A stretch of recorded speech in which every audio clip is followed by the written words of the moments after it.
इस कातिल ने गाड़ी के नीचे बम लगाया और अपनी बाइक पर बैठकर निकल गया। जो आदमी गाड़ी में बैठा था उसे कुछ भी पता नहीं था कि क्या होने वाला है। बम का टाइमर चालू हो चुका था। अचानक एक मधुमक्खी गाड़ी के अंदर उड़ती हुई आ गई। आदमी बार बार हाथ हिलाकर उसे भगाने की कोशिश करने लगा। जैसे जैसे टाइम बीतता गया वो मधुमक्खी से और चिढ़ने लगा। उसने एक तेज टर्न लिया और गाड़ी को बुरी तरह घुमा दिया। अब सिर्फ 14 सेकंड बाकी थे, लेकिन वो आदमी अब भी मधुमक्खी से ही लड़ रहा था। फिर वो मधुमक्खी डैशबोर्ड पर जा बैठी। आदमी ने जूता उतारा और उसे मारने के लिए उठा ली। दूर खड़ा कातिल समझ बैठा कि काम पूरा हो गया है, लेकिन उसके होश उड़ गए जब उसने देखा कि आदमी एकदम सही सलामत था। अब तो कातिल को लगने लगा कि इसके पास कोई जादुई ताकत। उसने ठान लिया कि अगली बार फिर से ट्राई करेगा। अगले दिन उसने आदमी की गाड़ी पर गोलियां बरसाई। एक गोली फ्यूल टैंक पर लगी। पेट्रोल हर तरफ फैल गया, लेकिन आदमी को अभी तक कुछ पता ही नहीं चला। उसने कार लाइटर निकाला, लेकिन वो टूटा हुआ निकला। तो उसने गुस्से में वो लाइटर गाड़ी से बाहर फेंक दिया। वो लाइटर नीचे गिरे पेट्रोल पर जा गिरा और आग लग गई। कातिल सीधा उस आग में घुस गया। जलते जलते उसकी जान पर बन आया। वो जैसे तैसे गाड़ी से कूद पड़ा। वो जीप सीधा खाई में लुढ़क गई और जोर से धमाके के साथ फट गई। अब कातिल को यकीन नहीं हो रहा था कि ये मिशन कितना मुश्किल बन चुका है। उधर आदमी तो अब भी अपनी लीक करती गाड़ी लेकर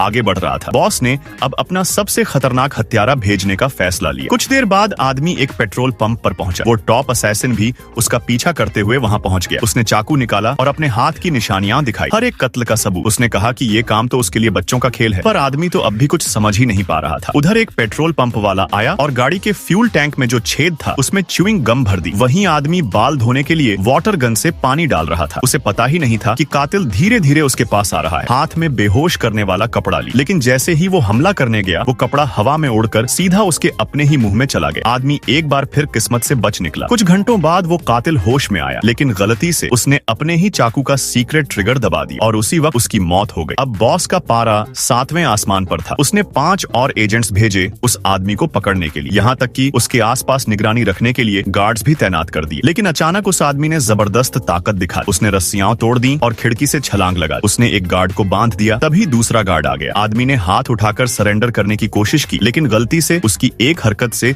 दूसरा गार्ड भी बेहोश हो गया। एक बार फिर से आदमी किस्मत के भरोसे बच निकला। अब बॉस ने सोचा बहुत हो गया, अब वो खुद मैदान में उतरेगा। वो चुपचाप आदमी के घर में घुस गया और छुपकर इंतजार करने लगा। जैसे ही आदमी घर वापस लौटा, बॉस अचानक दरवाजे के पीछे से निकल आया। इस बार लग रहा था कि अब कोई रास्ता नहीं बचा था। आदमी पूरी तरह से कंफ्यूज हो गया था, लेकिन तभी चौंक गए। सोचा नहीं होगा मैं सामने आ जाऊंगा।